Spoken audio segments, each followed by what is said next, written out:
د لوی او سپېڅلي لایزال رب په تلپاتې نامه. ګرانو او زړه ته رانږدې مینوالو، یو ځل بیا مو په سلامونو هرکلی کوم، په دې هیله چې روغ جوړ او د صحت جامې به مو پر تن وي. د یوې بلې نوې او په زړه پورې ویډیو کې ستاسو خدمت ته حاضر یم. پخوانی کپتان اصغر افغان د کپتانۍ ژمنې سره سم سویلي افریقا ته ځي. د یوې باوري سرچینې له مخې ټاکل شوې ده د افغانستان کرکټ ملي لوبډلې پخوانی کپتان اصغر افغان نن له کرکټ ملي لوبډلې سره د یوځای کېدو لپاره سویلي افریقا ته لاړ شي. ویل کېږي چې نوموړی د ټپي شوې اوږې د درملنې لپاره په عربي اماراتو کې او نن به د کرکټ بورډ د چیرمن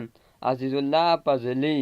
په ملتیا سویلي افریقا ته روان شي، چیرته چې د ملي لوبډلې روزنیز کمپ روان دی. د معلوماتو پر اساس د کرکټ بورډ عمومي مشر عزیز الله فضلي اوس مهال عربي اماراتو ته رسېدلی دی. د ترلاسه شویو معلوماتو له مخې اصغر افغان سره د پخواني چیرمن او پاکستان کې د افغانستان سفیر شکرالله عاطف مشل او د پخواني اجرایي رئیس مشر شفیق الله ستانکزی په منځګړیتوب د چیرمن عزیز الله فضلي لخوا ژمنه شوې ده چې د نړیوال جام ته به د ملي لوبډلې کپتان وي او په سویلي افریقا کې به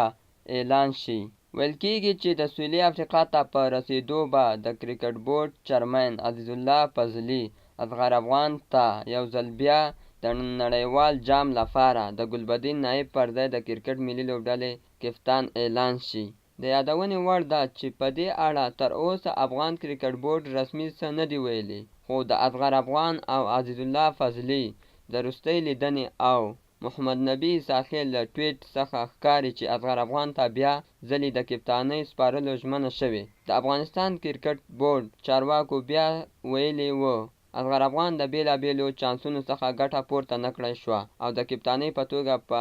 دې کې پاتې راغلی چې نړیوال جام ته لوبډله برابره کړي او له همدې کبله یې له کپتانۍ څخه رخصت کړ. د یادونې وړ ده چې افغان کرکټ بورډ تېره اونۍ د سږ کال نړیوال جام او 50 اوریزو لوبو لپاره آلراونډر ګلبدین نایب د کرکټ ملي لوبډلې د کپتان په توګه اعلان کړ، چیرته چې د بورډ دا پریکړه له منفي او مثبتو غبرګونونو سره مخ شوه. کرکټ ملي لوبډله اوس مهال د مشر روزونکي پیل سمیوئلز په روزنه کې په سویلي افریقا کې په تمریناتو بوخته ده، چیرته چې به 6 تمریناتي سیالۍ هم ترسره کړي او موخه یې د 2019 کال نړیوال جام ته د وروستي 15 کسیزه لوبډلې برابرول او ټاکل دي. ګرانو او زړه ته رانږدې مینوالو، که مو ویډیو خوښه شوې وي لایک یې کړئ او که مو لا هم زموږ پښتو کرکټ انفو چینل نه وي سبسکرایب کړی ضرور یې سبسکرایب کړئ او په خوا کې ورسره د ګونګري نشان ووهئ ترڅو زموږ د راتلونکو ویډیوګانو په باره کې خبر درکړل شي.